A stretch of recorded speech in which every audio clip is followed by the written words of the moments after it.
Hi, good morning. This is Tina, and let's do some tangling.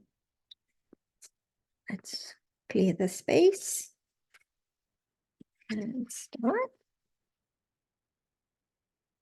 We're gonna start with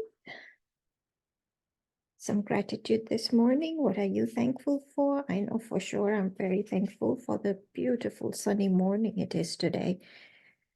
It's so nice, and actually the sun feels warm as well, which is really lovely. I always say winter sun feels very cold, but today's sun is definitely warm, so thank you. And yeah, let's take a moment.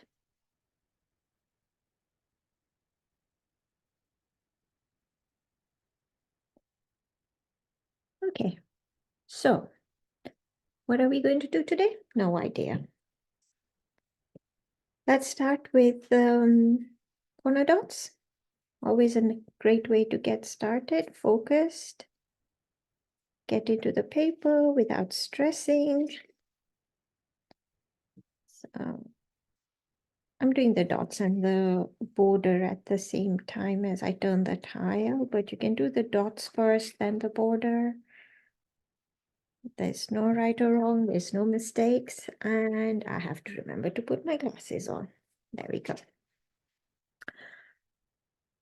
So what I'll do is I think, zoom out a teeny tiny bit because it's quite close, isn't it? Isn't the sunshine look lovely on the tile as well?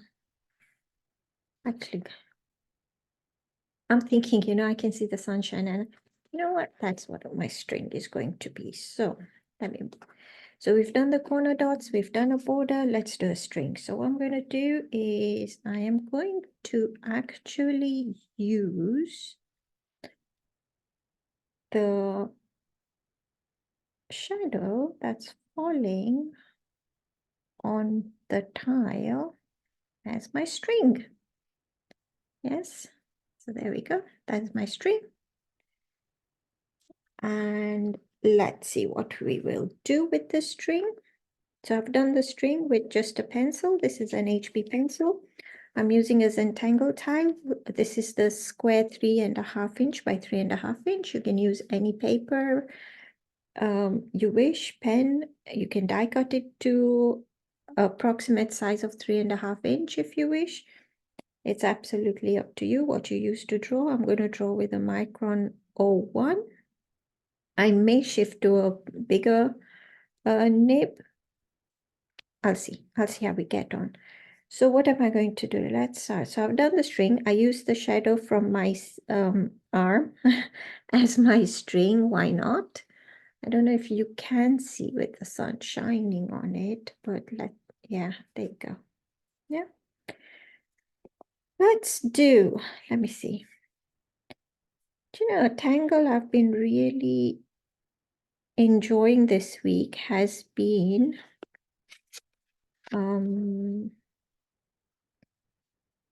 walk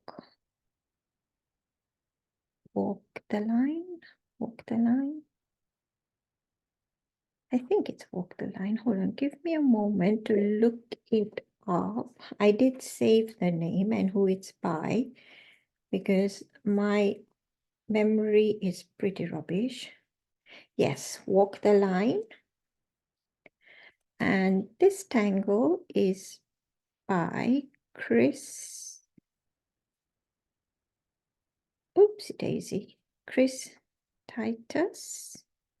And she's a CZT. Okay, so let's do that one. I love this tangle. So I'm going to, which way should we have the string? I think I like it this way, the way the shadows fell.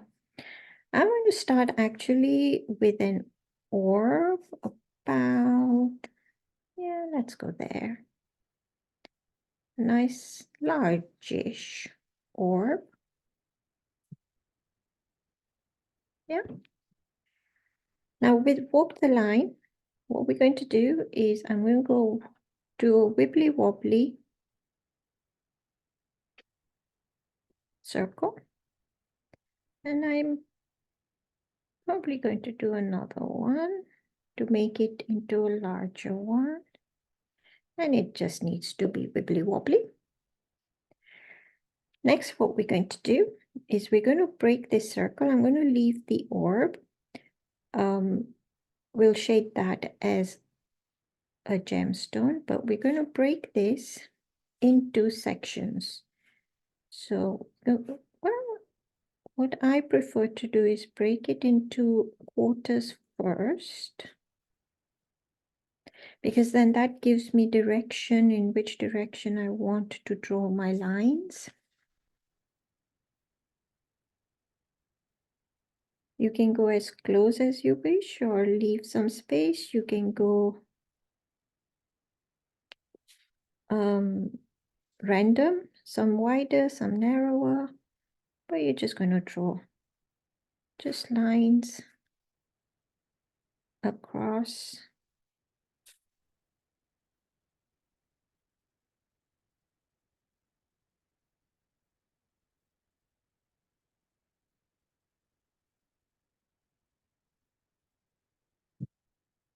Keep turning your tile round.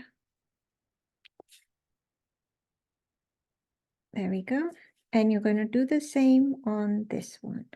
So let's do that. And I'm just going to break it up a little bit just to help me. Just with the positioning a little bit. And then again, repeat.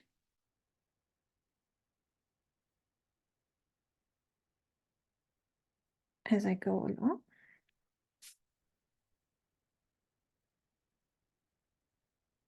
Just follow it around. I will neaten up the lines as we add the next part to this tangle. Whoopsie daisy.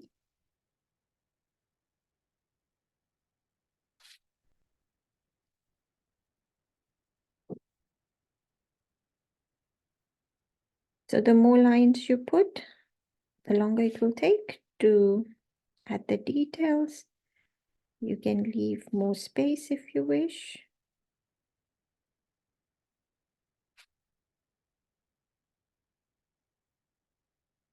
We go. Almost there. Okay, so that's what we've got so far. Now what we're going to do is we're going to round off these. So to round off, let's get a pretty scrappy paper. So for example, we've got our curve like this, and we've got all these lines going like that. We're going to round along there. Round. And then color that in. Ink it in. I'm going to follow that around, round it. I should make it bigger, shouldn't I? Let's make it gigantic. So round, round, up, round, and continue. And you're going to ink this bit in and ink that bit in. So on the smaller scale, and you're going to round that. So you've got that sort of an effect. Okay, so along all the lines, that's what we're going to do. So I'm going to round as I come up, and I'm going to round there, and I'm going to ink that in. Maybe this is a good place to zoom in a little bit. There we go. So up there, up, follow the line, and round on the other end. Round, follow the line, and round. And we're going to do that all the way around. And keep turning your tile.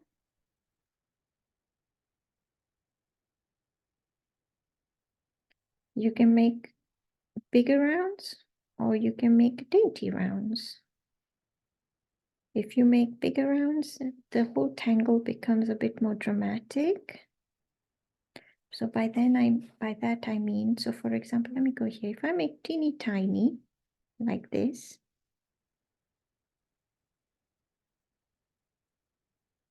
it's very dainty. If I make bigger, deeper rounds, it becomes quite dramatic. So let's make these. I'm just going to come back just to show you.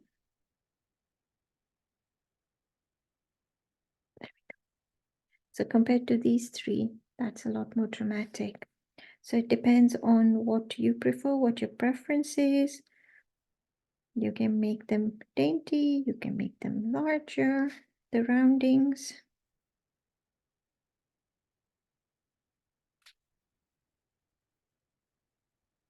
You know what I'm going to do actually? I am going to, as I'm rounding it off, I'm going to go over those lines just to restate them.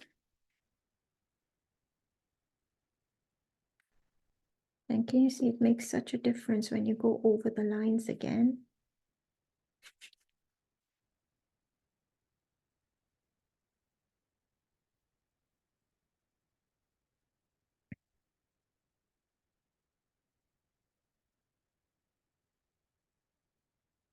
I'll just do these again, but then when I come to the rounding, I'll do them as I go along.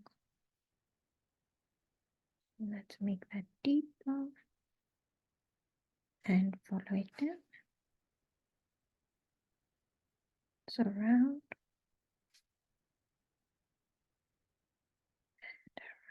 and round. You can do all the rounding first and ink uh,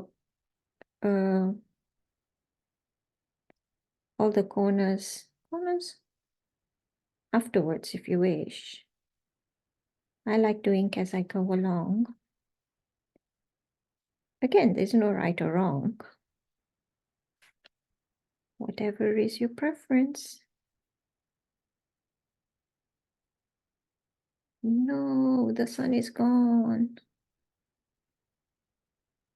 Oh no, it's back out.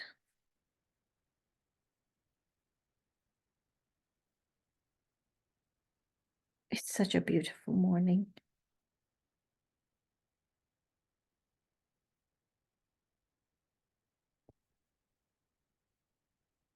Very strange. I mean, I'm in the UK, and for this time of the year, for the temperatures to be, I think yesterday we hit 16 where my mom lives.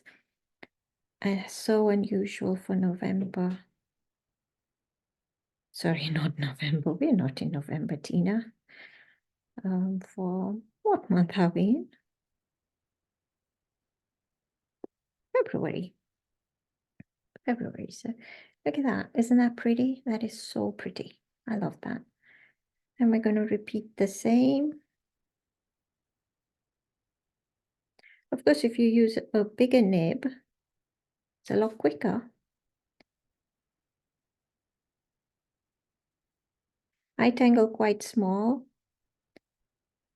and I'm a very slow tangler. But I don't mind that. The way I see it, I enjoy the process for even longer.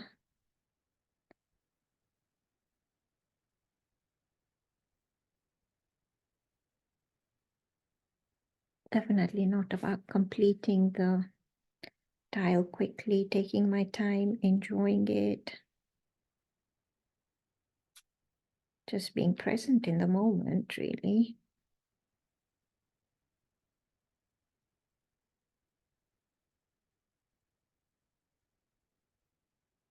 I've been playing with this tangle so much this week. Sometimes, like, you know, it becomes, I don't know with you guys, but with me, it becomes an obsession. If there's one tangle I particularly enjoy, I do it over and over and over again. Like, it seems to appear in everything I do.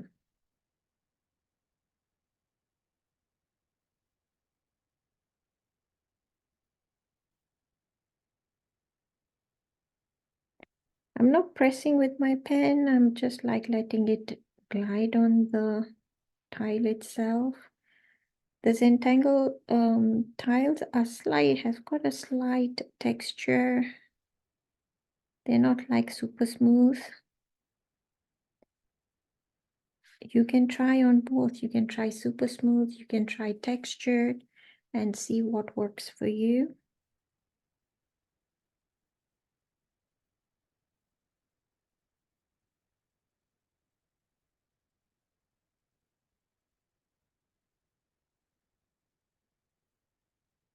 It's just repetition, doing the same thing. After a while, your hand gets used to the movement it's making of the rounding and then going over the lines. It becomes almost automatic. You don't need to worry about each rounding off being exactly the same as the one before. You just round off. Some will be bigger, some will be smaller. And that is absolutely okay. It adds a little quirkiness actually to your work and, well, to my work anyway. I quite like that. I think from previous things I've done, I've been very obsessive about so-called perfection. And if it wasn't, I would start again. And that's stressful, right? I love the fact with this method, all the stress is gone and you just let go.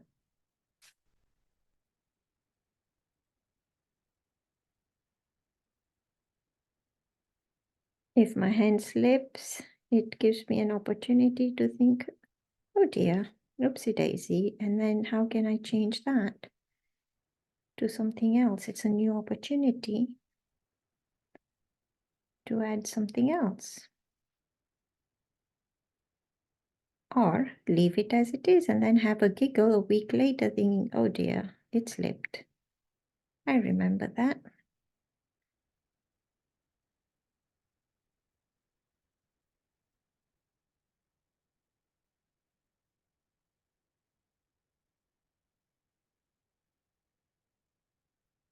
So I'm thinking, instead of just one of these, are you enjoying it?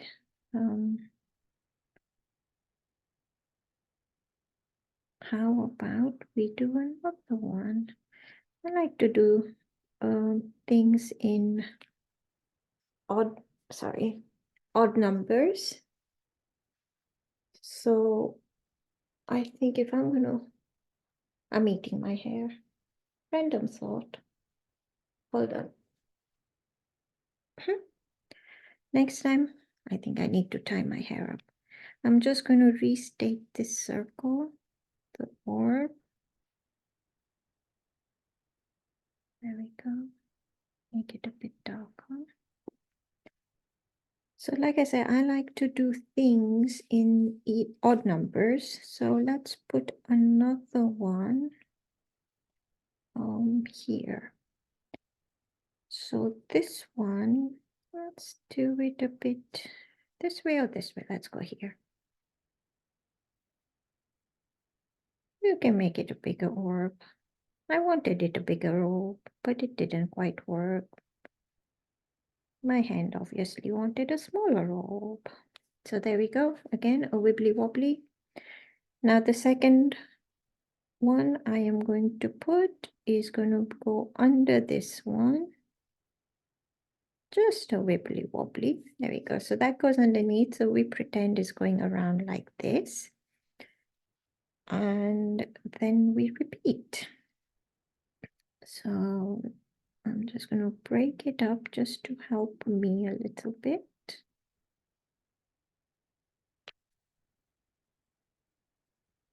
And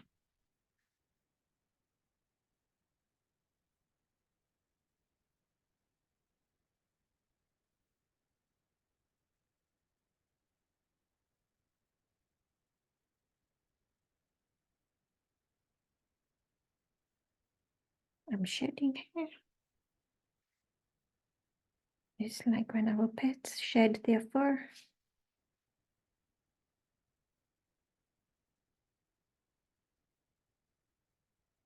So there we go.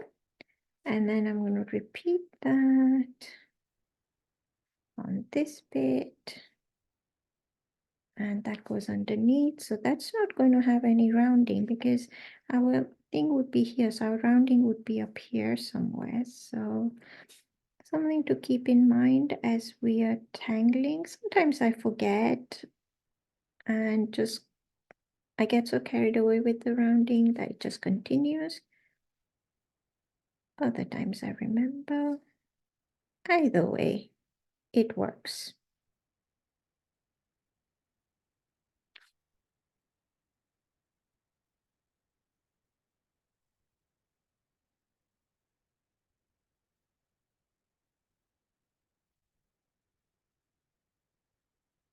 I have to keep remembering to look up to make sure I am not off the screen.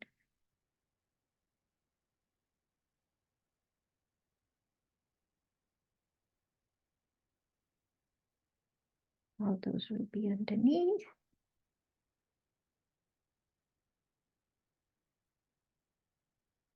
There we go. Okay, so let's do the rounding again.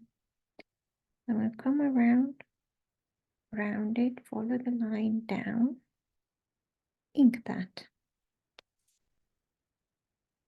Curve around, follow the line down.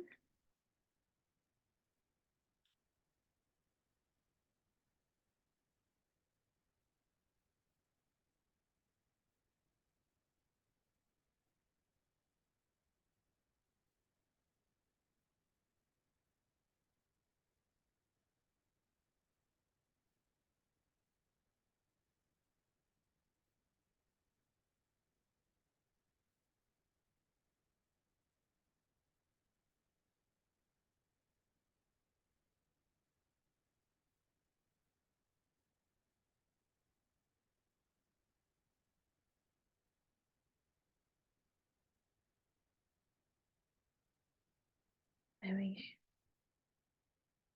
Honestly, I know I've gone quiet, but I'm just completely like relaxed.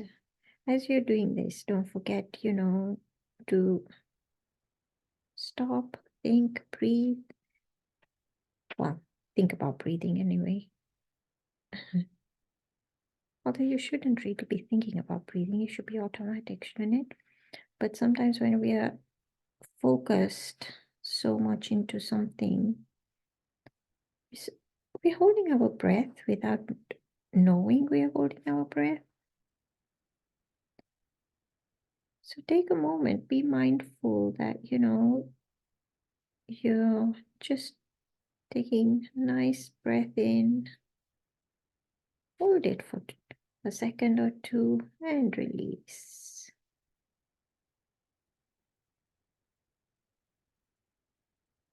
And repeat.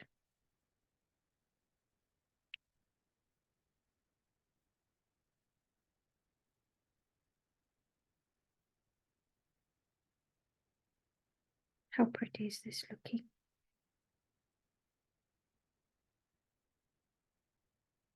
So like I said, these are going to go underneath. So all I'm going to do is restate the lines because the rounding would be up here somewhere. So I don't need to do rounding on these. This one, yes, there. And then we continue as before.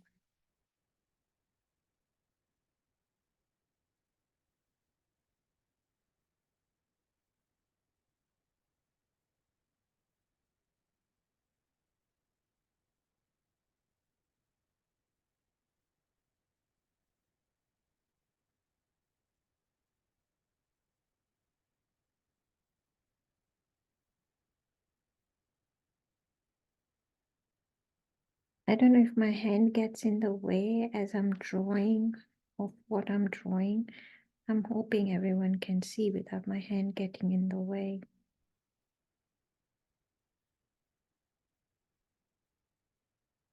I don't think I've quite worked out which is the best angle to have the camera at, so my hand doesn't get in the way.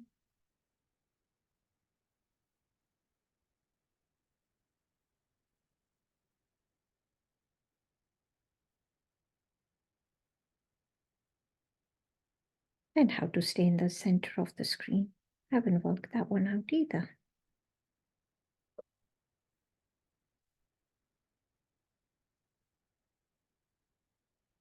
Oopsie daisy.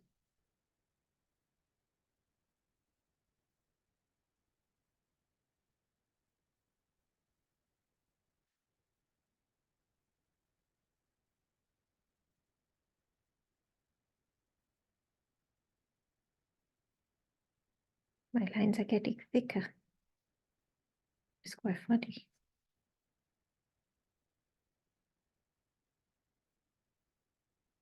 Just going with the flow. And then let's do one more after this and see what we want to put. What else we want to add to this tile? I'm not quite sure yet.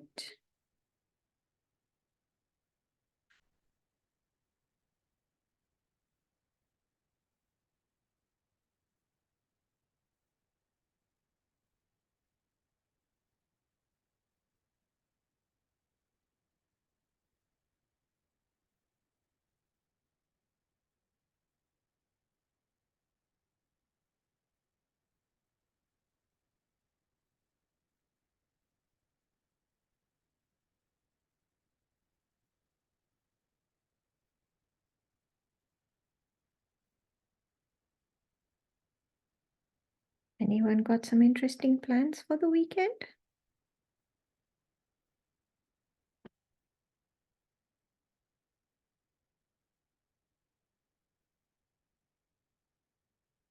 I am tomorrow off to a friend's craft meet that she does.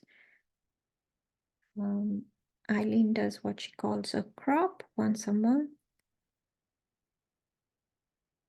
And I'm going to that where, you know, crafters get together and they bring whatever they want to do. They play for the day, they chit chat, they giggle, they eat chocolate, cake, have lots of coffee and tea. It's a great day. It's a happy day. I love Eileen's crop. So that's what I'm doing tomorrow. And I'm so looking forward to it because the last time I went was, yeah, December, a long time ago. So there we go. We've got two. I think I want one more. And I think I'm going to put it up here on this side this time. So an orb.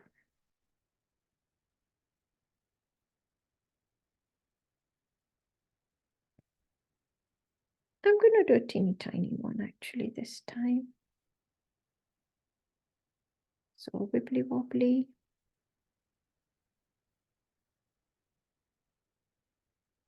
Very wibbly wobbly. And that's okay.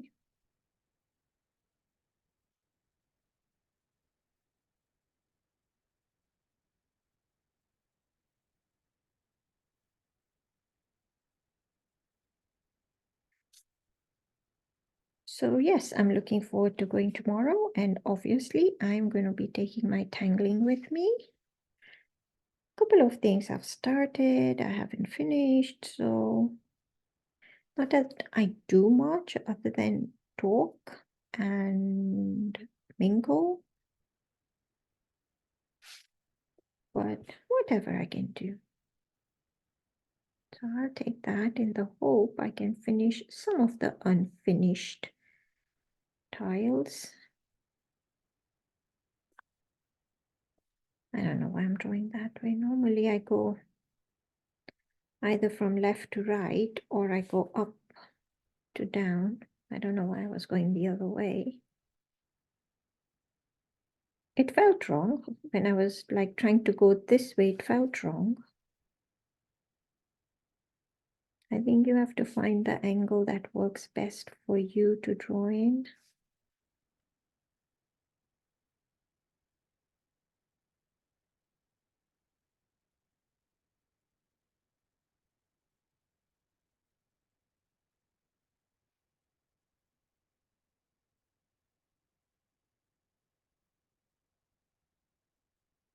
one oil there. And then the rounding.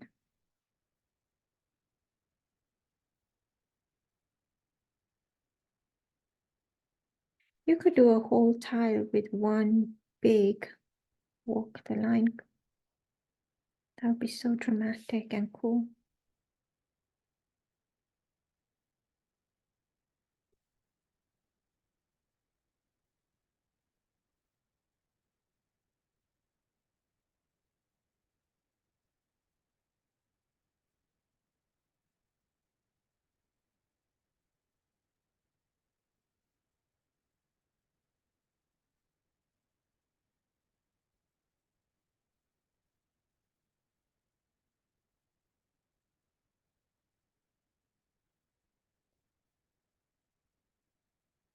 Almost there.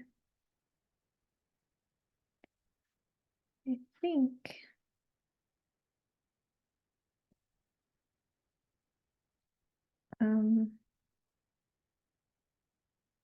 I need to learn to tangle bigger.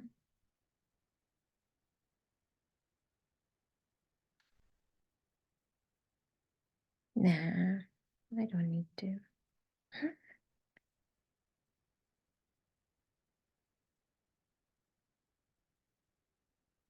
Everyone has a different way of doing things, right? Everyone has a different style, which is so cool.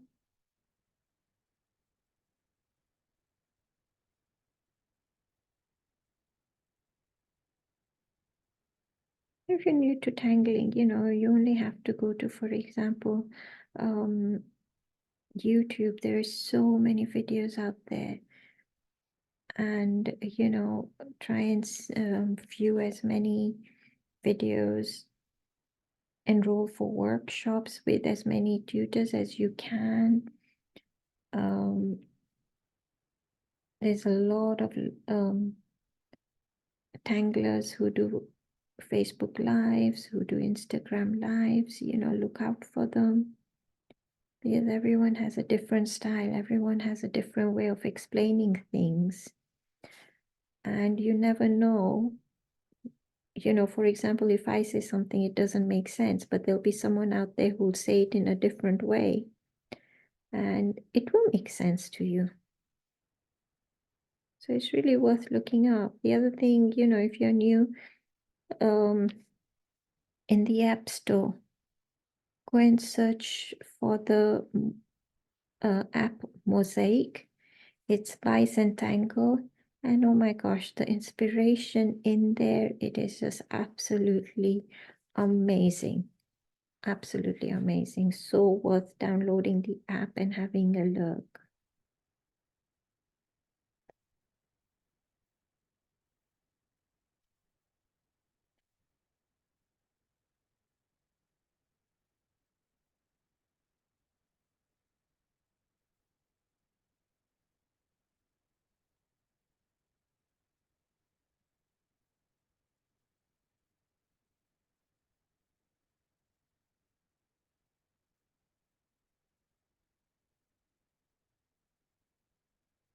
Lots of planes today. I don't know if you can hear them. You can hear a whole bunch of planes today.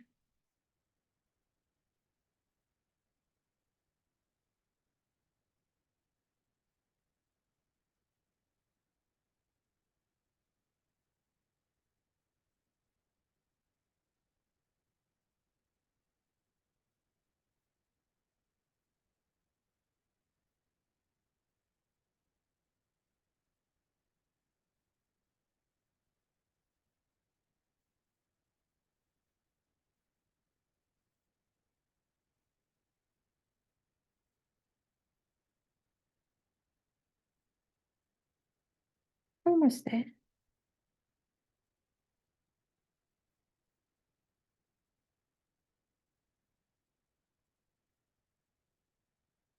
In one of the videos, I did diva dance, and you could change if you were to repeat something similar. the walk the line tangle with rock and roll diva dance, and that would look really pretty as well. So that's what we have so far. Let's see now, what should we do? Let us put something, I don't know what, something. Okay, you know what? I am going to actually add a few muka. So muka, no, not muka, I'm going to, yeah, I might do flux. I might add a few muka too, actually. So flux, muka, let's add some oak root, and I'll say them as we go along. And these are all by Zentangle.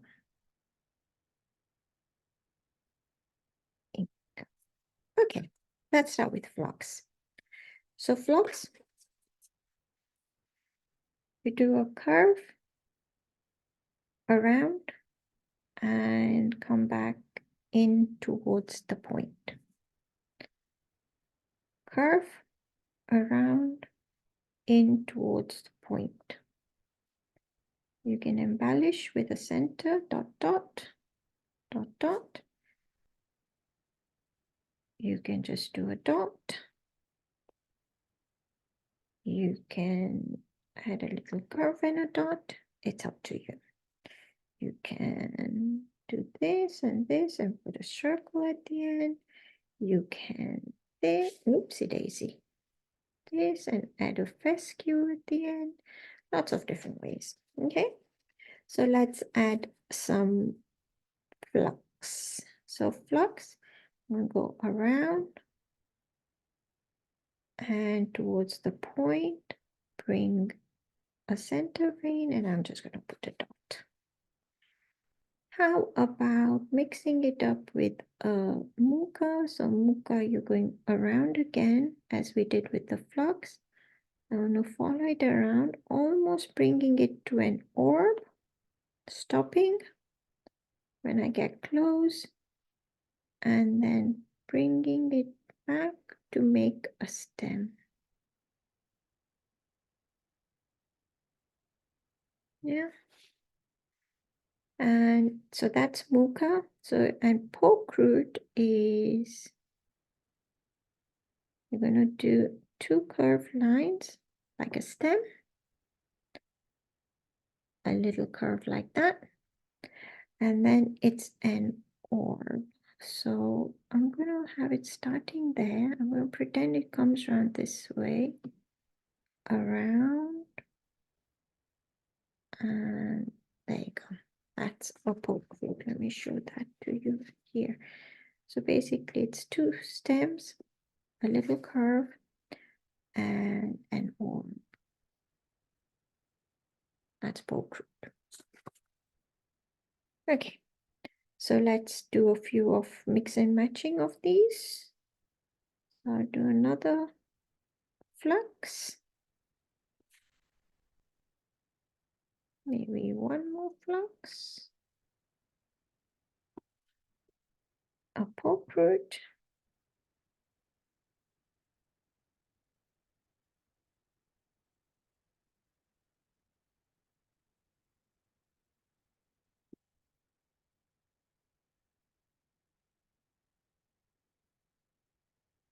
My muka coming this way, so I'm gonna have my muka coming this way, out there, around, and this way. There we go. I've got spaces. What am I going to do with the spaces? Can't fit a. So I'm going to fit a flux here and in there. So it's going behind the other flux.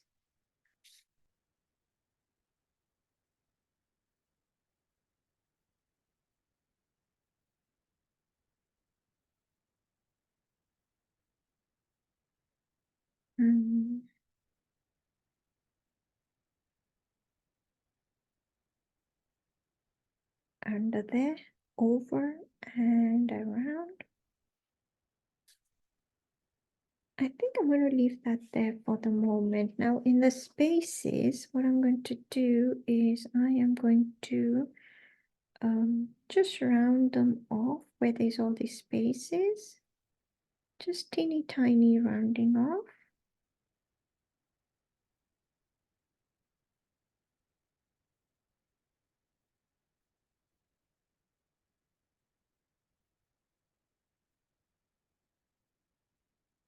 I can fit a nice orb in there, so I'm gonna actually put a orb there. Actually, do you know what? I'm just gonna color that space in, ink it in. I think it will add to the overall drama.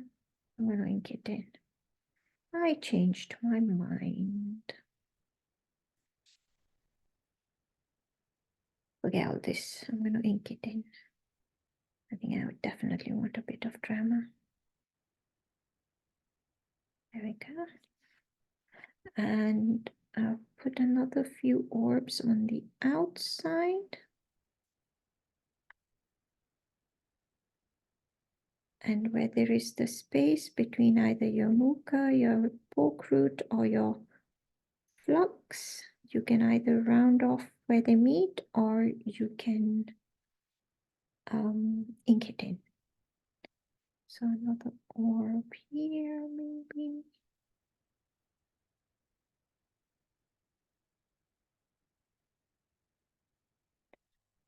Move a bit better. There we go.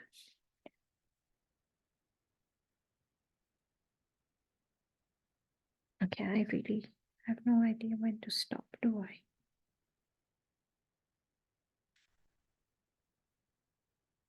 But I don't need to stop if I don't want to.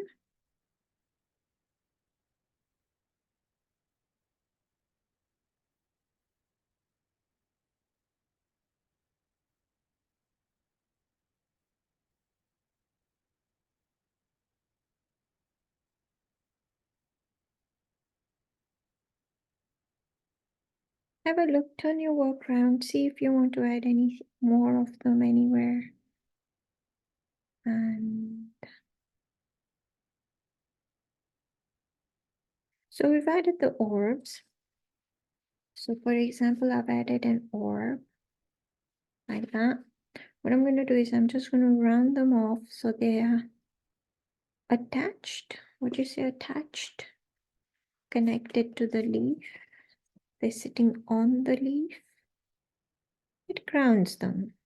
So I'm just going to add little rounding off on the ends as I go along to connect everything in a nice sort of organic way.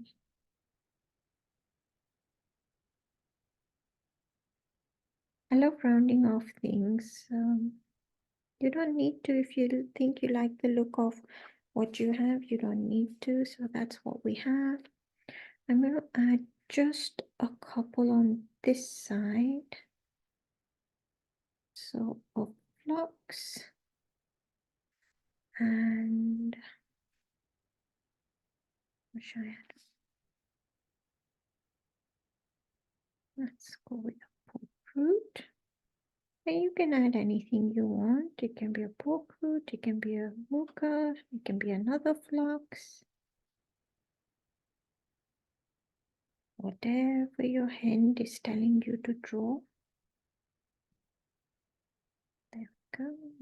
Teeny tiny orb in there. And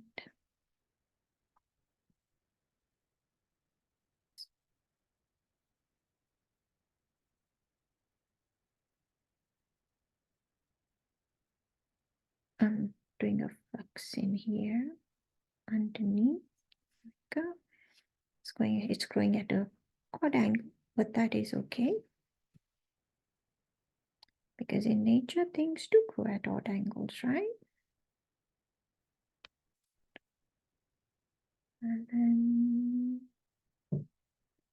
let's come this way and do a mocha. So around, almost in an orb and back around. There we go. And Do I want anything else on this?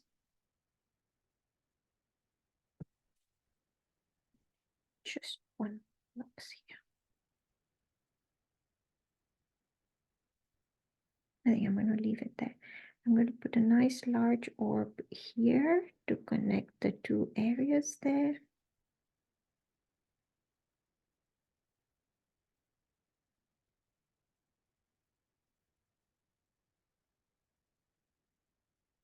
Just color that in. Maybe one more. And then I'm going to just round it off as I go along.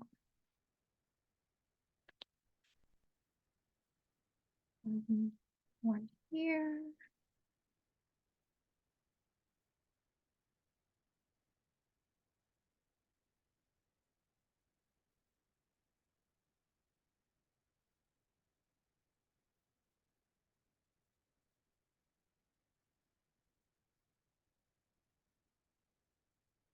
Orbs is definitely something I do not know when to stop with. I just love them. Mind you, having said that, when I do flux, I say the same thing. I just don't know when to stop.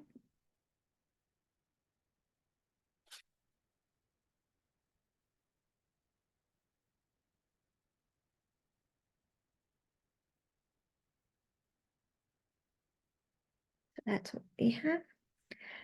And then on this one,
that's looking very pretty. And just a few on the ends.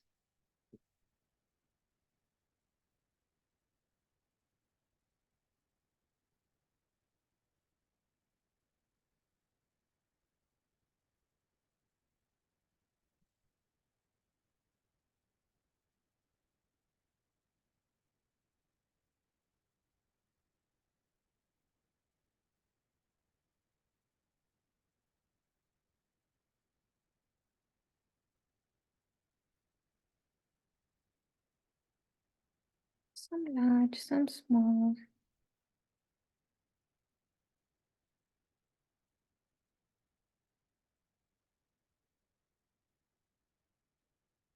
Small over here. I'm just going to round that bit. And have a look at it and see if you want anything else. I think I want one more just here. Let's start with a muka this time.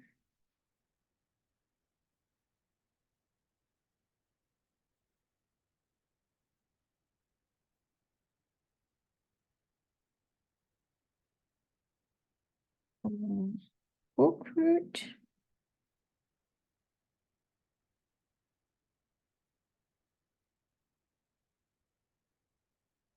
And a flux.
There we go.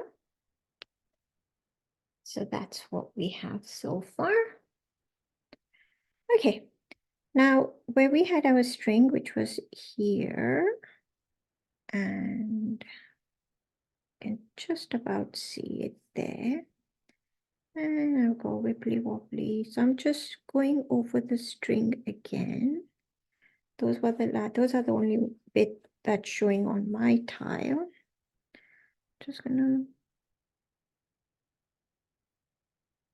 make it a bit more solid by going over it. And what I'm going to do is I'm going to do something. Not sure what. Just going to round just there the mooka heads. Okay, let's do a grid. A grid is like always a nice contrast between where you've got something that's so flowy. It just gives a little extra. It doesn't have to be a perfect square. Mine is not going to be a perfect square. It's going to be a bit wibbly wobbly. It takes the pressure off of trying to get something really straight, really accurate, can't say it. Accurate. Never mind. You know what I mean, right? Really precise. And I know for me, definitely, if I'm trying to draw a straight line, my head still wants to get the ruler out. So I've come to the conclusion that because I do not want to use a ruler, I might as well just go wibbly wobbly.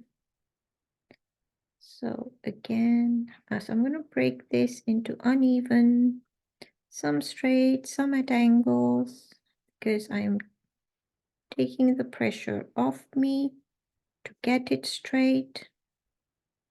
It is not worth my sanity. And like I said, I don't want to use a ruler. Yes, if you want them straight, you can use a ruler. It's absolutely up to you. But I'm definitely going with a bit of non-ruler, a bit of quirkiness. And by getting them wibbly wobbly, to be honest, you do end up, yeah, just fun. It's fun. Okay, so we've got this grid. What should we put in the grid?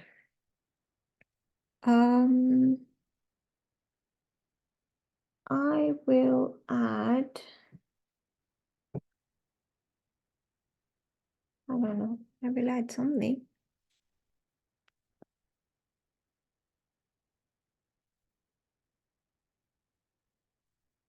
I am going to add,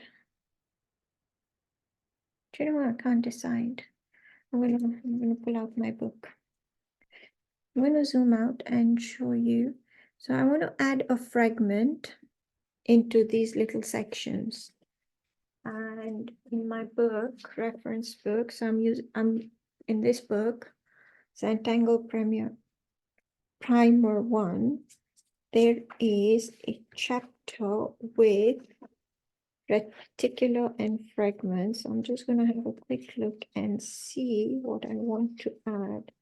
So once you break it up into grids, you have so many options of choosing something. So look at those options there. So let's pick one. I want it to be quite open because we've got a lot of drama everywhere else. So I want it to be an open sort of thing. And I think I am going to go with, oh, so much choice, so much choice.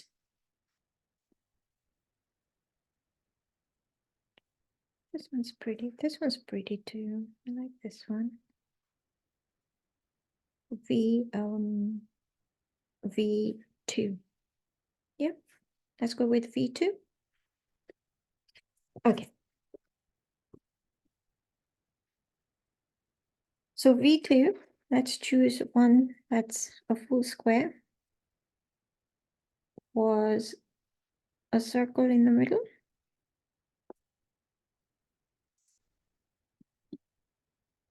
Let's zoom in a little bit. Circle in the middle. And then there was another circle in there. I'm actually going to go ahead and do that on all the squares. So circle in the middle and another little one filled in. You can see they're different sizes. It doesn't matter. This one, the square would be there. So the circle would be about there. So I'm not going to get a full circle because that's where my border ends. I'm going to keep within the border. And here the circle will probably be around there somewhere.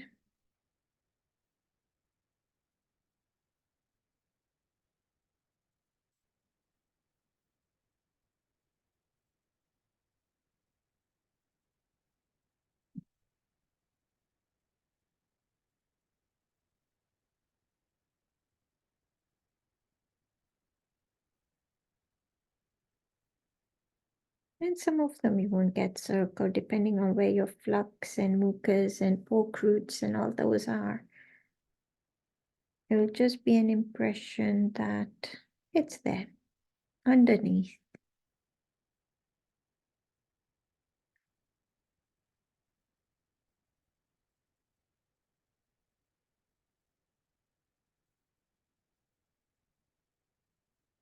Am I gonna get one there? No. Am I gonna get one here? Maybe just an impression that that's there. So over here, this way, maybe an impression it's there. Okay. So next, we're going to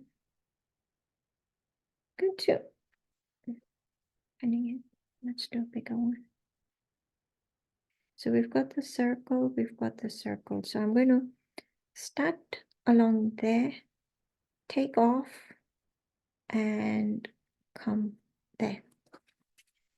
Turn it round, around, take off, and towards the corner. Around, take off, towards the corner.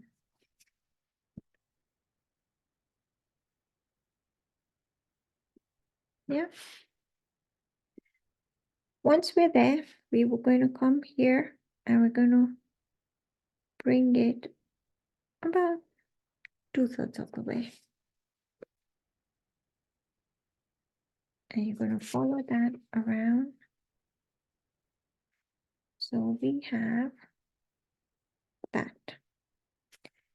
Next, oh, let me have a look. I can't remember which side it was on the double line. So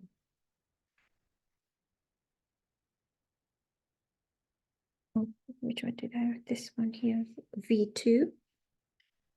So it's on the longer one where the takeoff was along there, where it's a double line.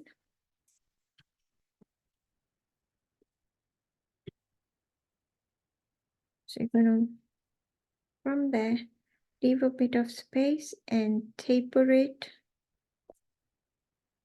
towards the point. A little bit along, taper it towards the point.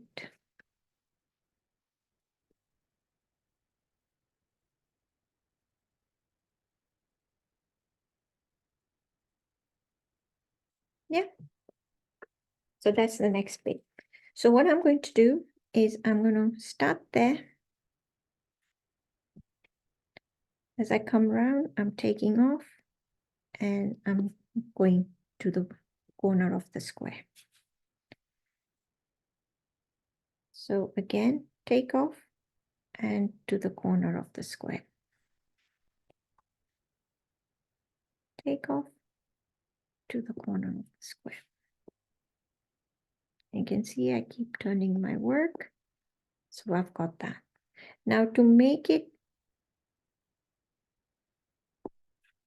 I shouldn't really say quicker, but so you're not turning your tile at each square. If you think it helps you to do one square at a time, then do that.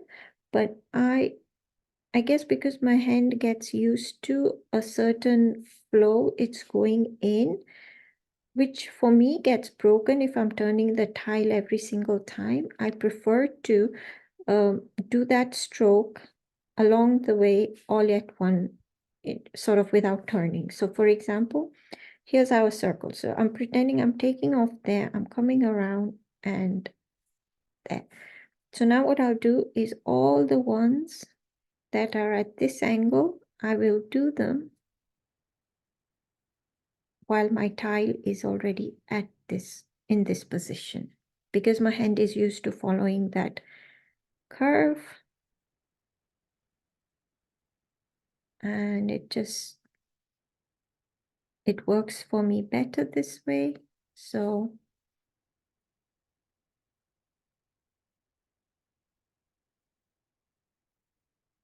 and where it's going underneath, you just put an impression of where you think it might be.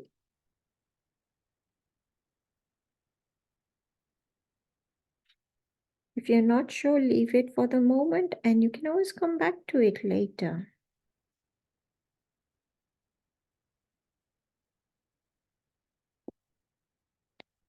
So we've got that. So now I'm going to turn it round and repeat on all the ones that go this way. So this comes this way. It would be there somewhere. It would be there somewhere.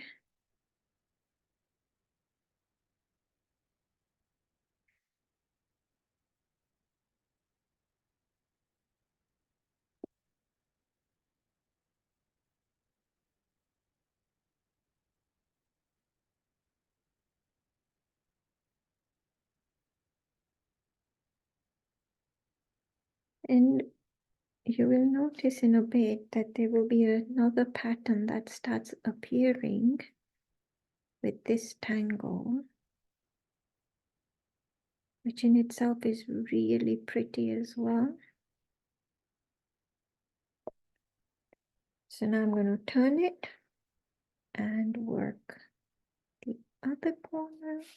This one, Casey, I realized I missed this one, so it would have been coming this way around. So I'm drawing in the air until I get to where I want to go. Then put the pen down and continue the drawing.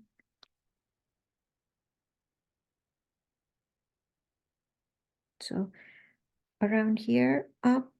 So I'm drawing in the air, coming down, it pen down and continue.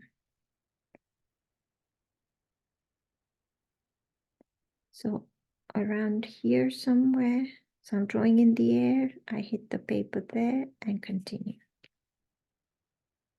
So draw in the air where things are going underneath.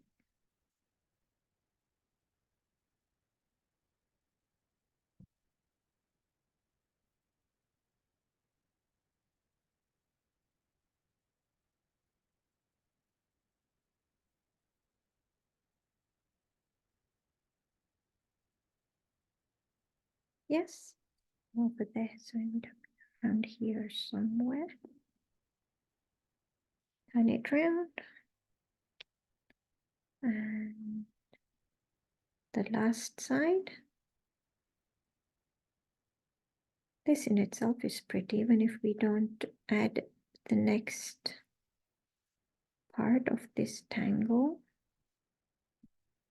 of this fragment. This one here, I missed going this way, so just turn it around. And as you're doing it, you will notice where one of the corners might have been missed.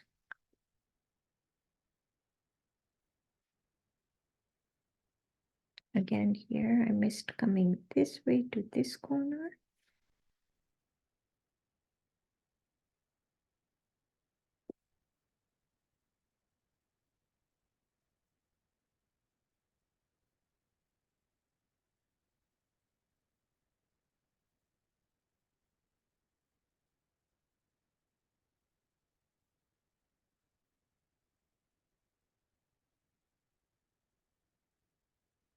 It would have helped if I continued sort of along one row and then did the other row instead of just jumping from here, there, and everywhere.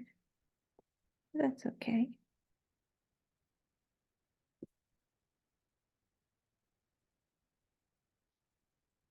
I think we have everything there now.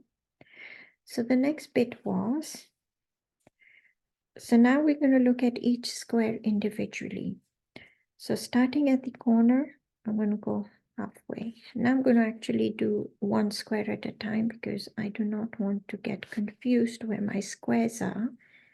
So I'm working one square at a time. So that's what we have. And I'm going to leave a bit of space and to the point on the longer section, the one where we took off and met in the corner.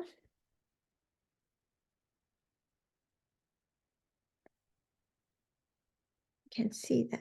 Yeah. I'm going to go ahead and do that on all of them. But like I said, for this, I'm definitely working one square at a time because I know me, I'll forget where my squares are, which is fine because what it will do is it might give me a new pattern to work with.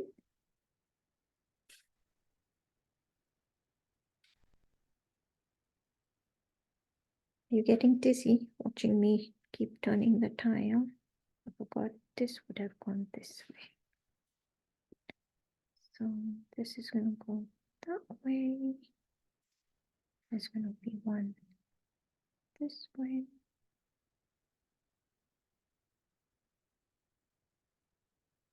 I think, you know, where it's going underneath or stopping, it is pretty much just an impression. So this would have gone that way, and that would have been a double there. Maybe something there.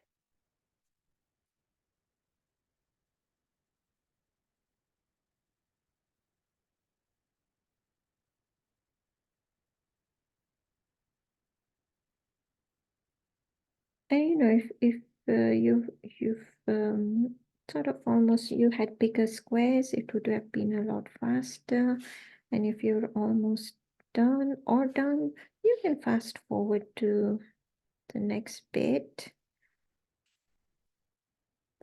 I made my squares quite small, didn't I?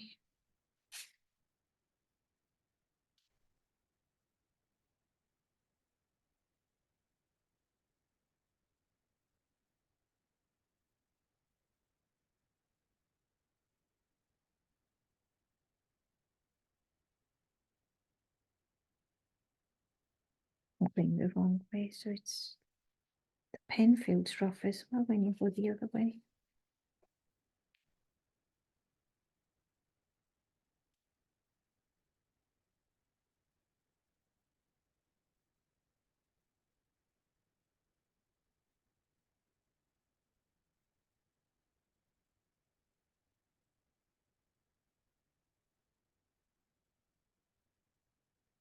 But it's definitely faster if you know you go at one angle all the way along, then turn your tile to work the other way.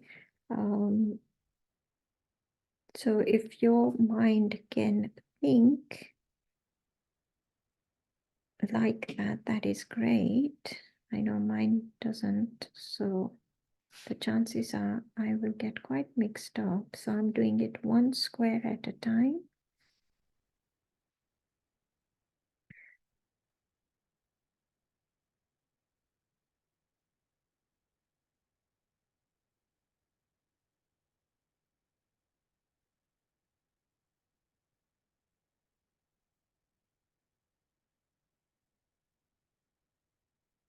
This wasn't the quickest one I chose, was it? For someone who said, let's do something quickish, I sure chose one that takes a bit of time to do.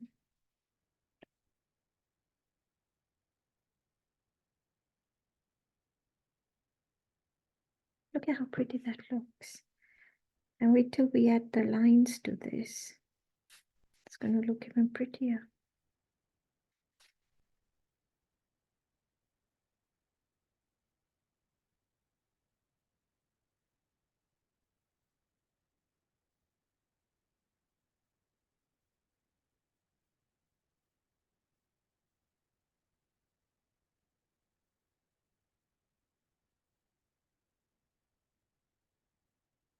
You know, I'm going to be brave and I'm going to go slow, but do them all at the same time.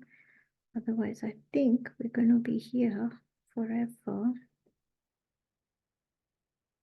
And I need to get to my mom's, so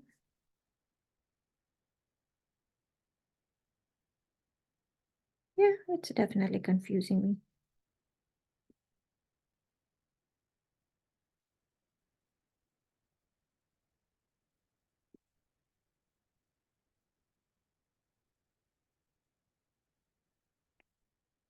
Turn it around. Which one am I doing now?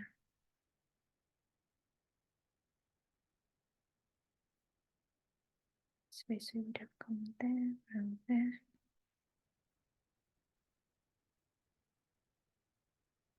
I think what's helping is focusing on where the circle is to make sure I'm on the right square at this angle.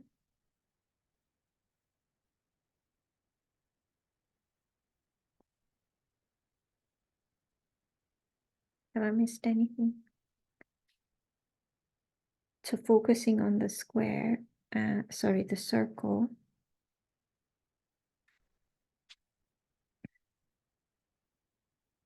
There would have been one that went this way somewhere.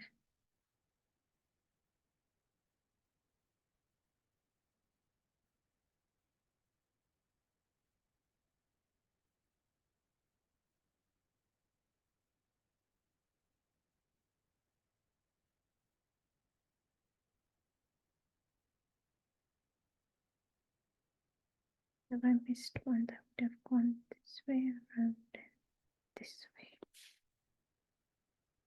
Okay, so this one here.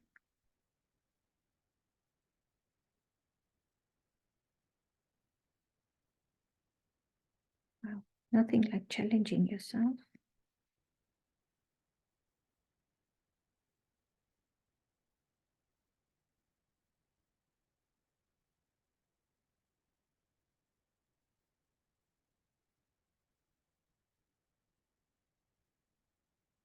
Is that all of them? I think so. So now let's do the ones along the long. That one, that one.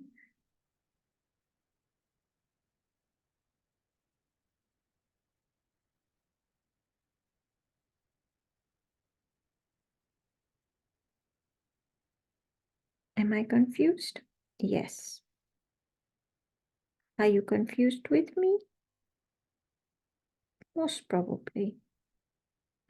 One square at a time was probably the better idea. I'm trying to focus on where my circles are and do them from there.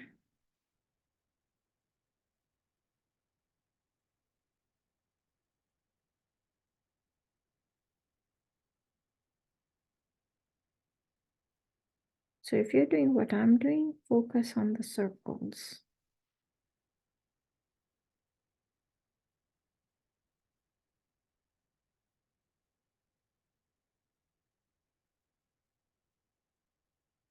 She says.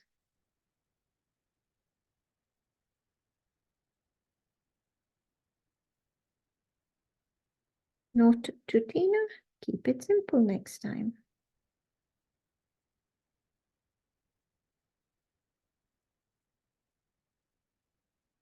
But you know what? If it goes in a place, if I put the line somewhere where it isn't supposed to go, that is okay too. Because by the time we shade all this, you know, a line here, a line there is not really going to matter.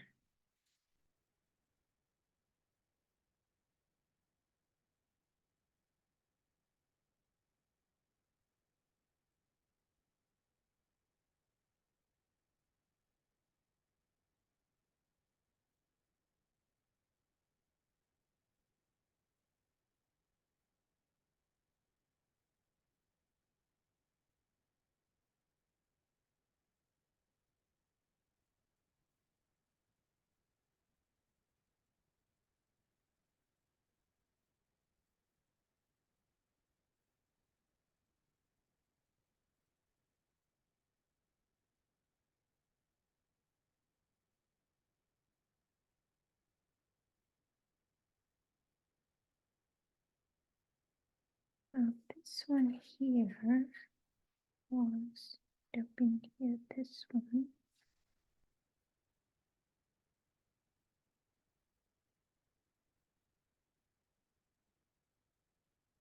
This is fun. This is so funny. Well, for me, it's funny anyway. I think until we don't put the lines in, I won't know for sure if I've missed something. Okay, so next step is where you're going to have where the horizontal lines are. You're going to just aura lines in that space, that little triangle space. They don't have to be the same number. Take your time. And where it's vertical, so this one here would have been there, and I'm going to draw vertical lines in where you've got your grid vertical line, if that makes sense. And while it's at that angle, you can do all of them along. So for example, here it would have been along there, along there.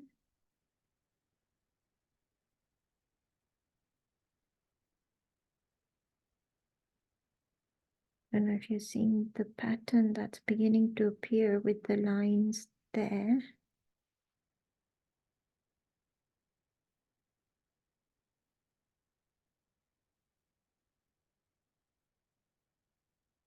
So let's come this way. What I'm going to do is I'm going to do all the top ones along. So this is the top and the bottom there, along there. Take your time, for, to see where your little triangle spaces are. So then I'm going to go into the next square, and I know this is the top and this is the lower part of the square.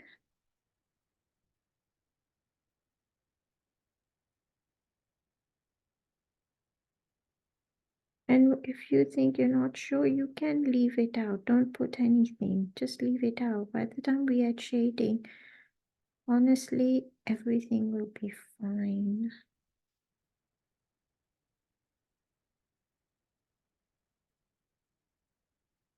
So those are all the top, and then in this square, these are all the bottom. I'm not pressing with my pen at all, so it's it's not as solid. It's quite shaky and light because I want this almost in the background. I don't want to make it very black. If you have different colored micron pens, you could do, for example, add a gray. You could do this with a pencil just to give it a different shade. Something lighter to help it go into the background a little bit, because I want my flowers to be this center bit, the windmill shape, is that what we call it? To be the focus in this grid. Well, for me, that's my focus on this grid.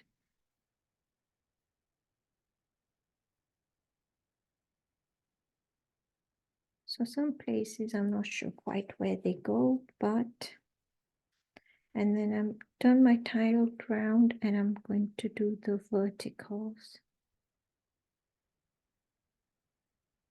And I'm doing it, like I said, with a very light hand.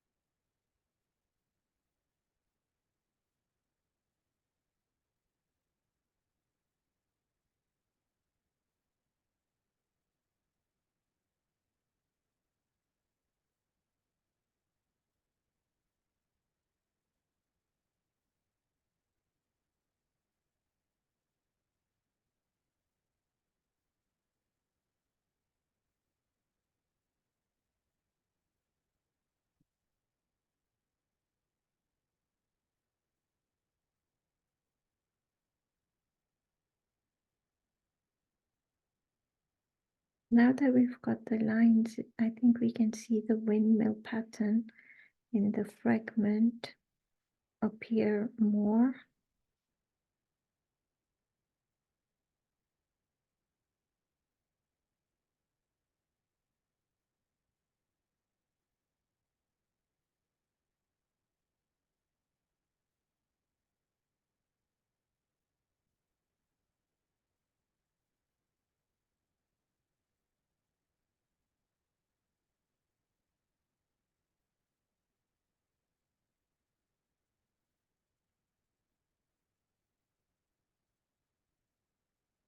There we go. I think that is it. Have a quick look and see if there's anything that needs adding.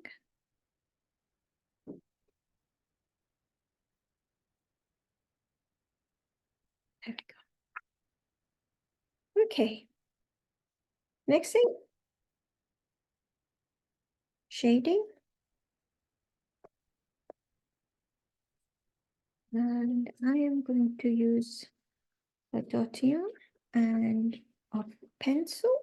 So this is the Zentangle pencil. You can use an HB pencil. And I'm going to also use a white gel pen from somewhere. I think I've forgotten to take it out. I'll find another one in a minute. Okay, so walk the line. I'm going to add shading around the orb.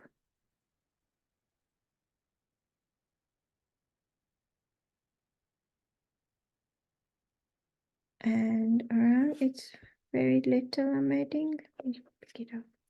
You see it's just very little because when we use the tortilla to spread the graphite, it will move. So if you don't have a tortilla, you can use a blending tool.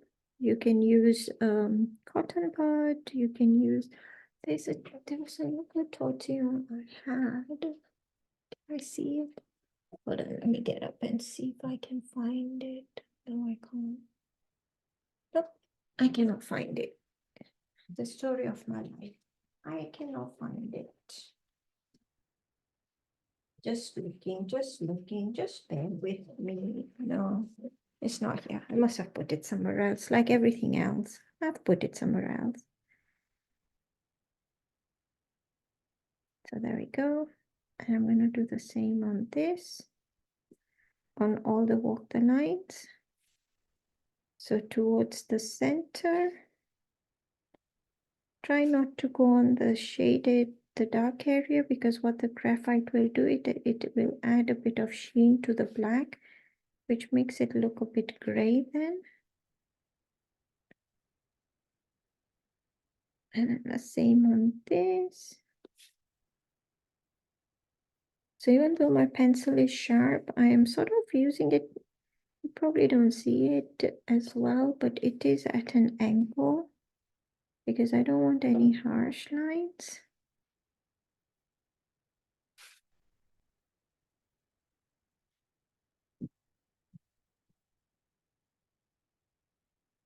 So I'm just adding that.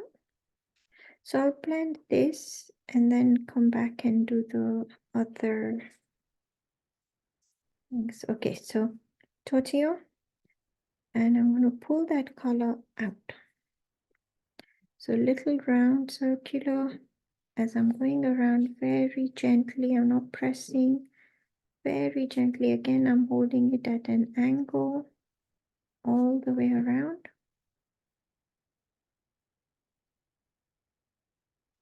There we go. And you can see already by adding that little bit how it's coming to life. For me, I think it's just magic how we can move pencil so easily to give our work some shading. Just very gently Paper can be, again, depending on what paper you're using, it can be very delicate. So just very gentle.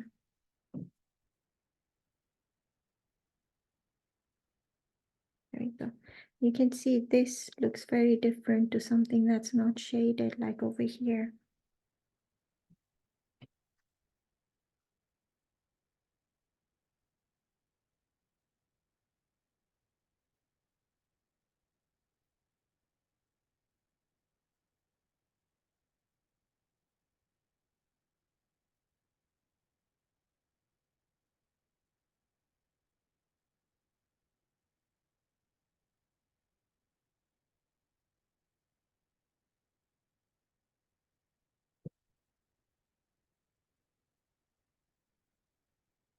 Pull some color out if you've got a large space.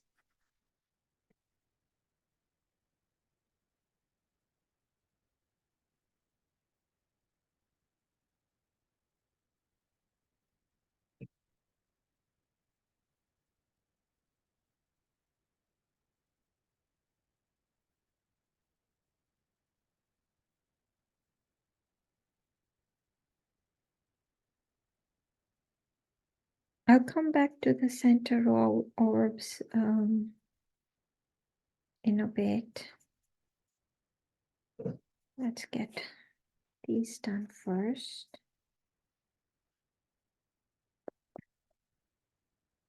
So for the poke root, the flux, the muka, I'm going to add a little bit on the end of each of them where the stems are. For the poke root, this where it's growing underneath this little curve here, I'm going to add on the stem just there a little bit and just a bit underneath. So basically where this curve is underneath a little bit. So both places here.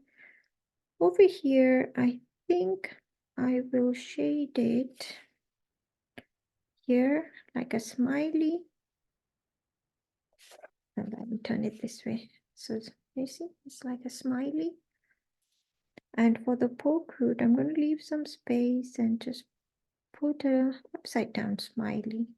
Does that make it a sad face? But an upside down smiley.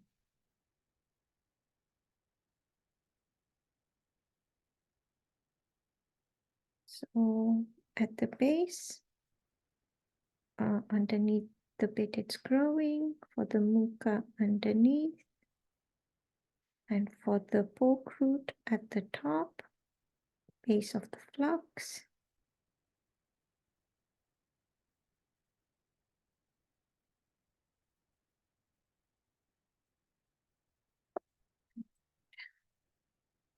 So let's do the flux.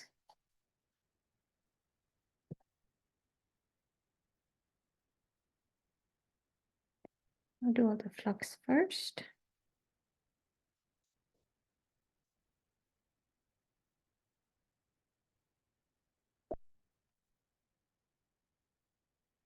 So this little bit, and I forgot the inside bit here.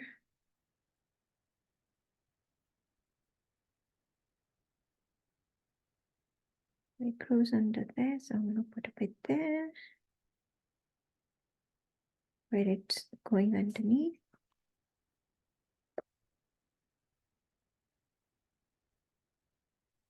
So shading all the flux first.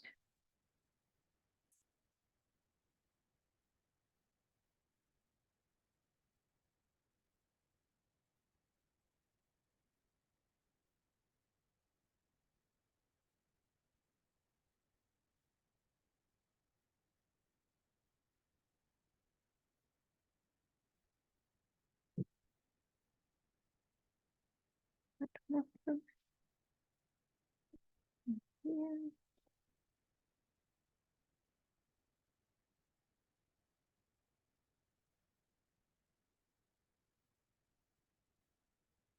Okay.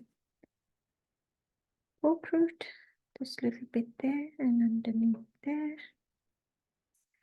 So like here, for example, the poke root here, this bit goes on, it's growing underneath there. So I'm going to add just a bit underneath there to put some shading underneath, so it looks like it's growing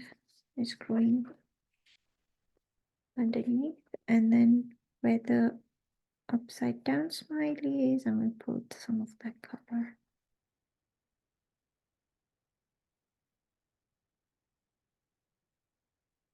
So under there, pull that out.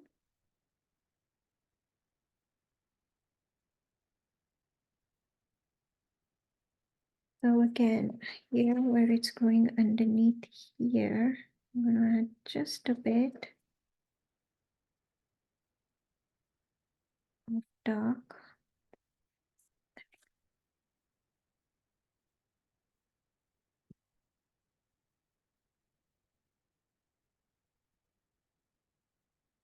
I'm just rocking it back and forth, and bringing it a little bit in.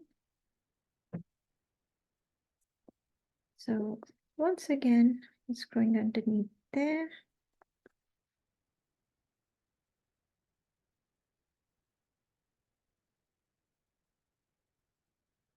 Oh, forgot this flux.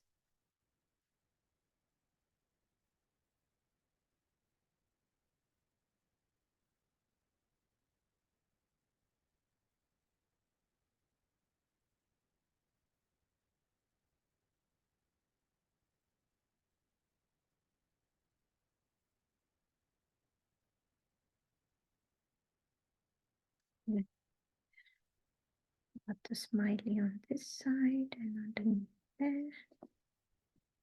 You can see, you know, where you forget to put your shading, it's so easy to go back and add a little something. Again, this one is underneath there, so I can add a bit more there. That's almost covered underneath everything.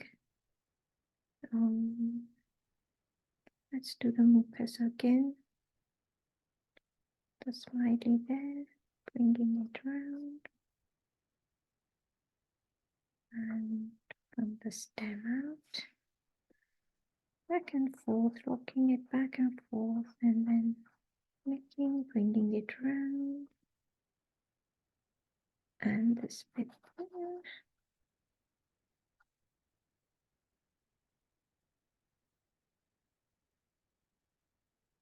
You can put shading wherever, you know, you feel it needs it. You don't need to do it exactly like how I have. You look at your piece and see where you think you want it.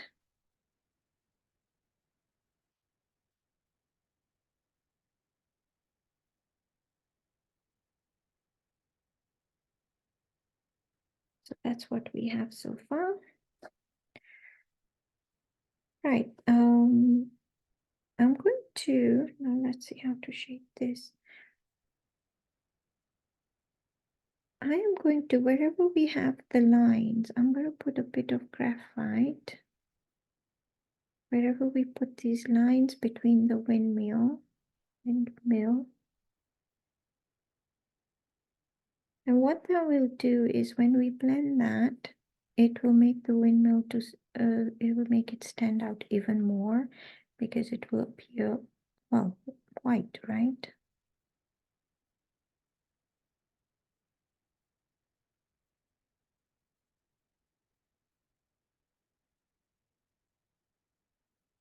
And again, there's lots of ways that you can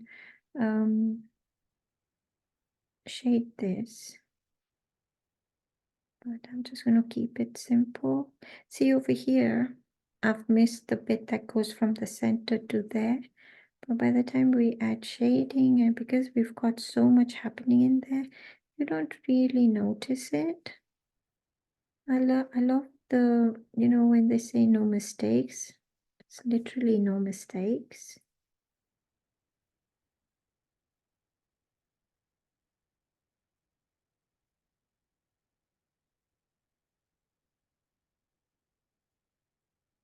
Just very lightly. I'm not putting a lot. I'm just very lightly because when we blend this with the tortillon, you will see it will go quite gray.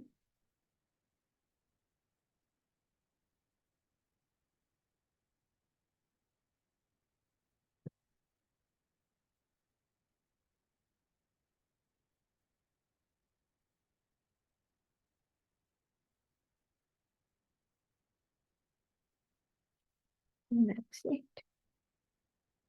So to where the line was.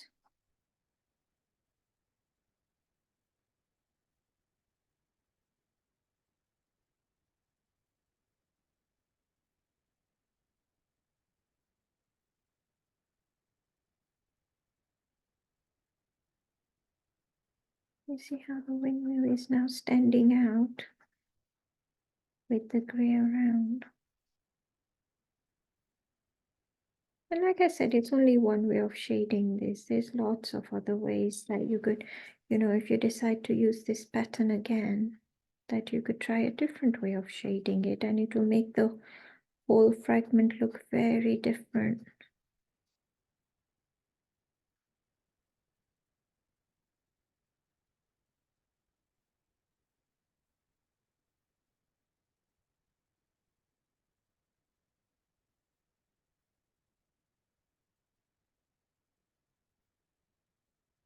Yeah, the windmills are standing out now with the gray around it.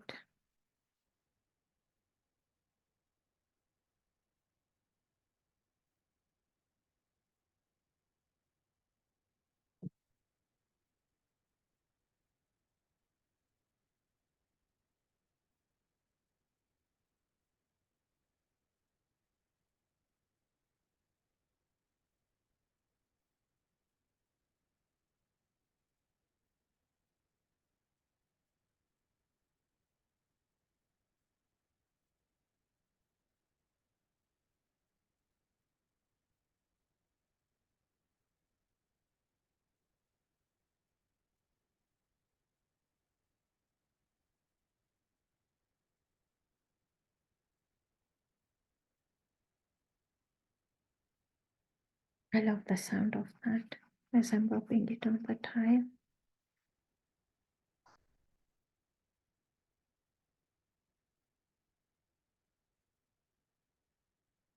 You can see what I'm going to do is, oops, this one here, where did it go?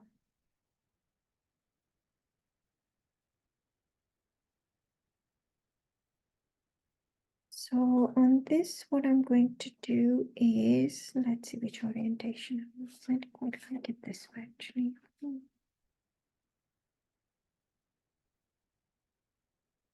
I think I'll have it this way, or should I have it this way? I think I like it this orientation. Yeah. So what I'm going to do is I'm going to put some dark at the top on these circles, orbs. And I'm going to then blend a bit of dark at the top, and it blends into one clear.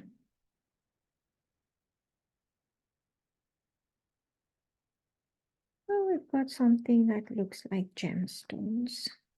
Magic will happen once we put just a bit more dark at the top there and there.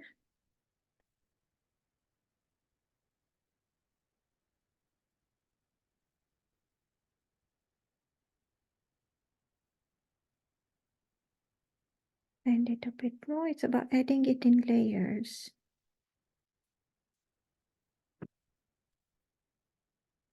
And then just a bit more just on the edge on the inside, and I'm not going to blend that. I'm going to keep it quite dark.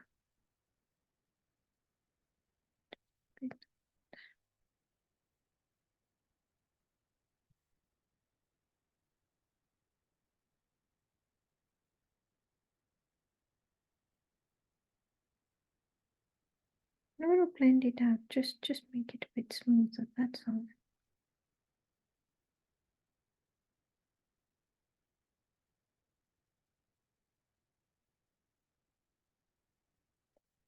And on the little orbs, these orbs, I'm going to do center, just the centers,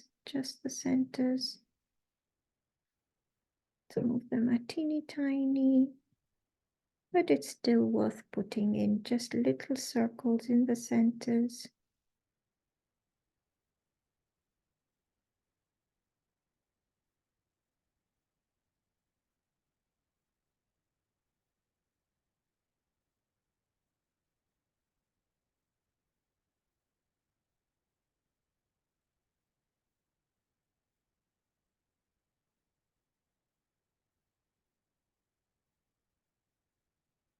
And I'm going to put it in these as well, actually, the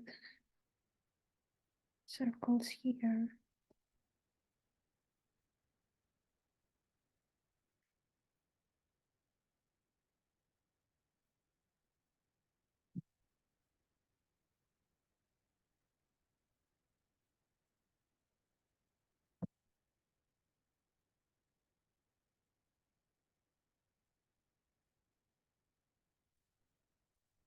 So the one on the fragment, I'm just going to color the whole thing in.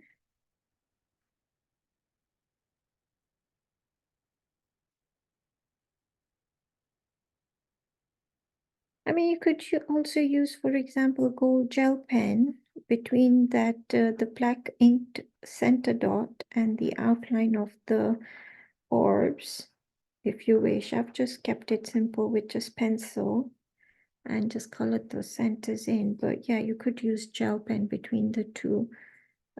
Like gold would look very pretty. So I'm just rubbing this around, trying to leave a little bit of white, a teeny tiny amount of white. So no, well, I'm trying not to go right up to the edge, but I am. I'm trying. That's okay. I think my tortilla is not sharp enough anymore. It's become quite blunt. So I'm not able to stay where I want it to stay, for example, which is, well, I'm not being able to leave that space.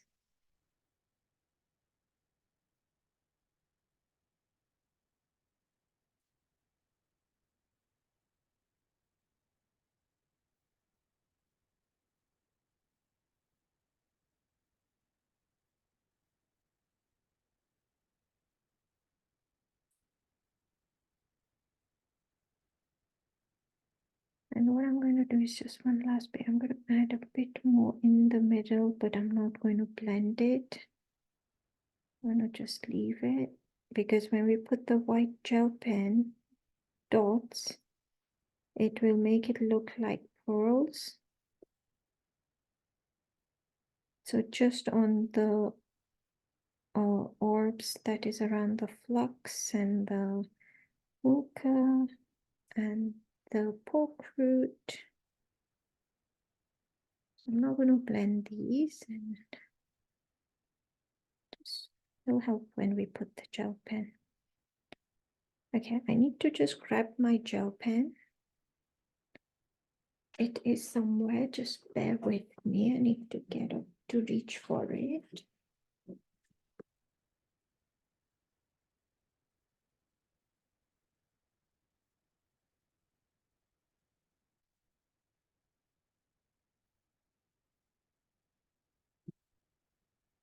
I packed my stuff to take it to my mom. So when I'm sitting with her, I'm tangling.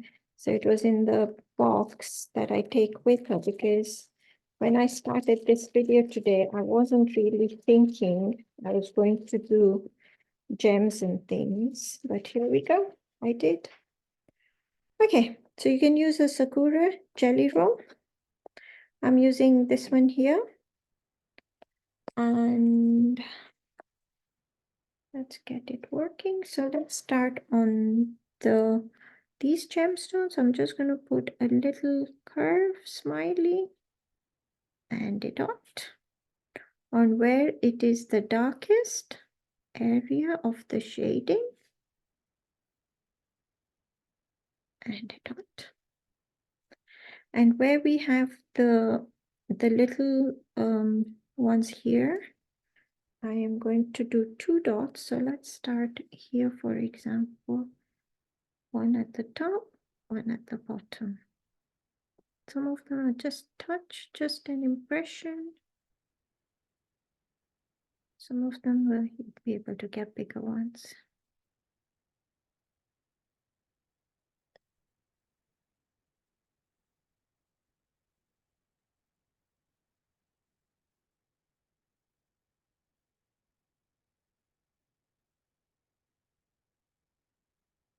So one at the top, one at the bottom. They can be some bigger, some smaller. And I should have actually started this side so my hand is not resting on that. Gel pen takes a little bit longer to dry. So just be careful where you put your hand. Because I'm right-handed, I should have gone left to right so my hand doesn't go over the gel pen. That's okay.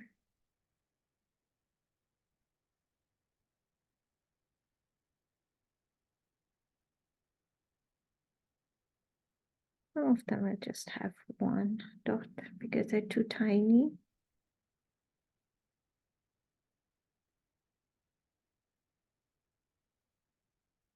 For example, those are just tiny, so just an impression of 1 dot. Others I can get 2.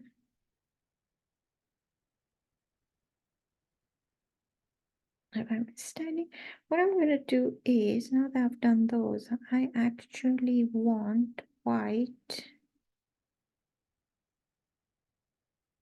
on these centers. So I'm just going to just put white actually on them. I think they'll make the centers stand out a bit more. Well, I hope so anyway. We'll see. No mistakes.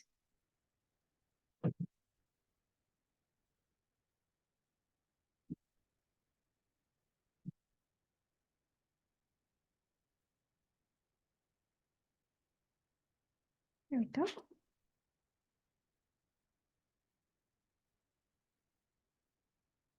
Yeah, I think the black. I prefer the black. On the mocha as well, where it's the darkest, I'm just going to add a little smiley and a dot.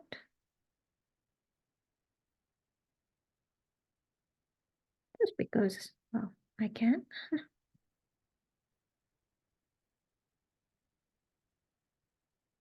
Since I have the gel pen out, I might as well make the most of it, right?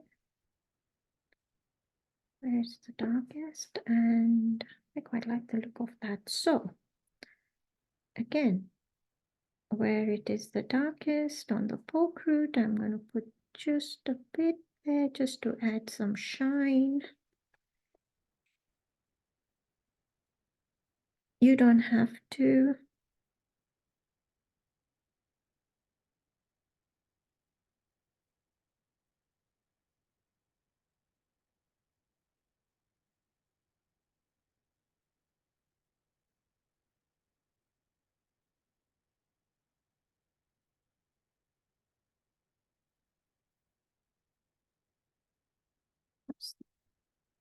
Have a look at it and see if there's anything else you want to add to it. I want to add anything else to it. I think where these meet, I want to add a little circle where they intersect on the grid.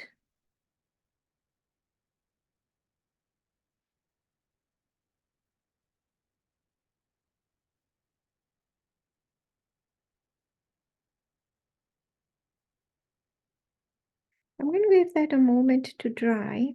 And then just one more thing that I want to do. And that is, I want these, oops, sorry, I'd gone off screen. I want these to be sitting on top of this panel here. So what I'm going to do is I'm going to go around the whole design that I want sitting over the top with my pencil.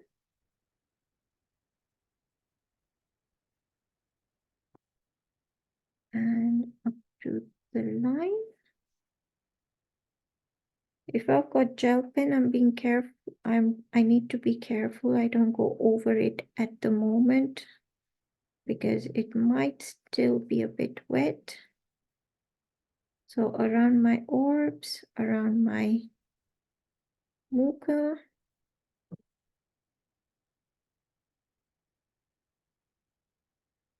the orb there and around.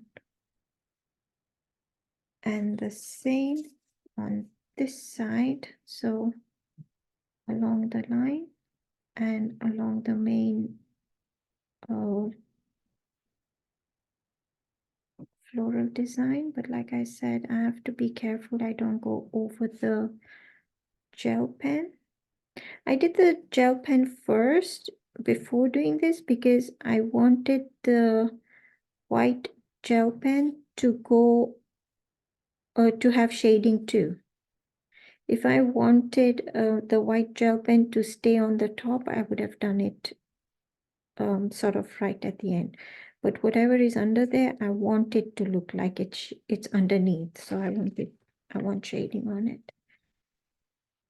And then my tortilla, and I'm just going to blend that around. And it will make it darker because, sorry, it will make it look like it's underneath because of the dark. Oops, not over the pearl, which I have just gone. And that's okay.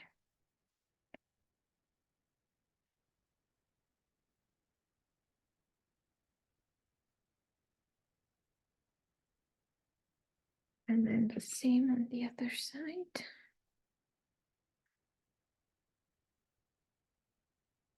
So if you have your pearls, just be aware of where your pearls are.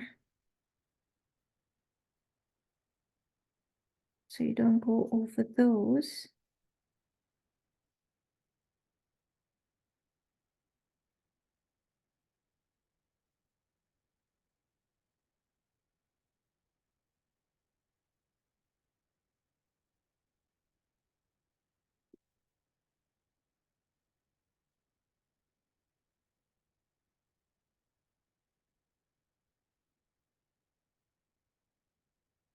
So now the grid pattern has gone underneath this whole top because it's quite dark under there, under the whole organic design.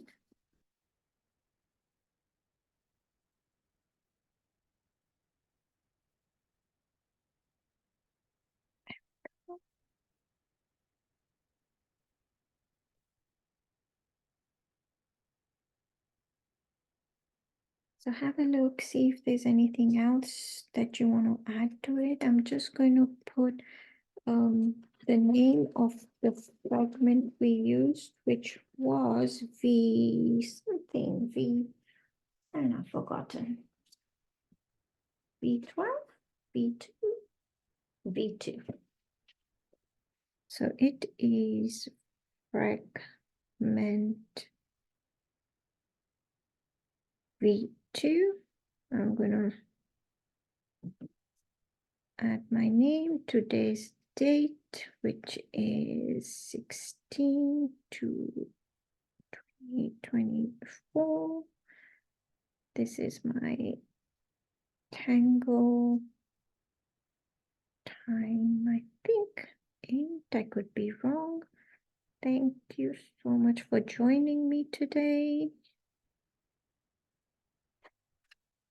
So have a look at your work, find some way to sign it, look and turn it around. Now that you've got all the shading and everything in, turn it around and see which orientation you like it best at. I think I'm gonna have it like this. Oh, decisions. Do you know what? I'm gonna just round it off here so it's So little things like these, you can still have a look and see, is there anything you want to add? So there you go, I've just rounded it off so it's attached to the grid.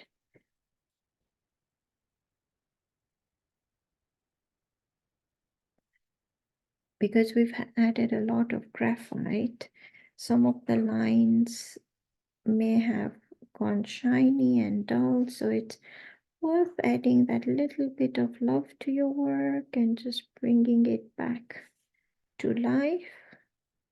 So basically I'm just going over just the outside outlines. I'm not going to go over everything, but just the outside outlines. And if there's any other place you want to add it in, do add it in. Because this is sitting over the top, I'm going to go over and around because it's sitting over the top. And be careful because we have a lot of graphite. It is going to get on your hand. So rather than dragging your hand across the paper, lift your hand so you're not rubbing it.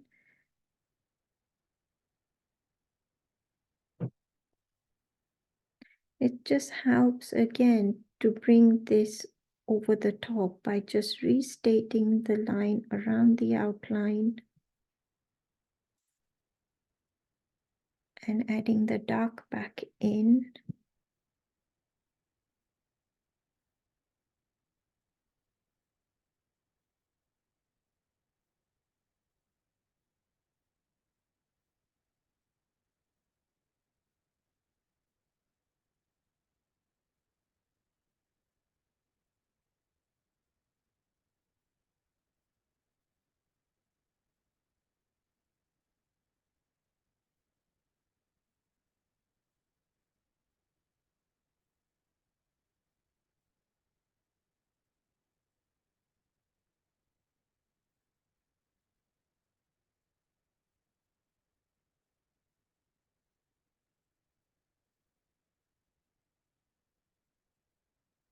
Almost there.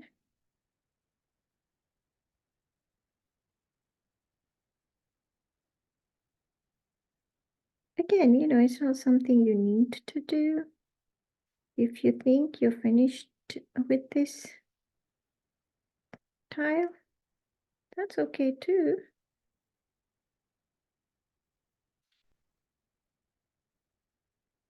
Oopsie daisy.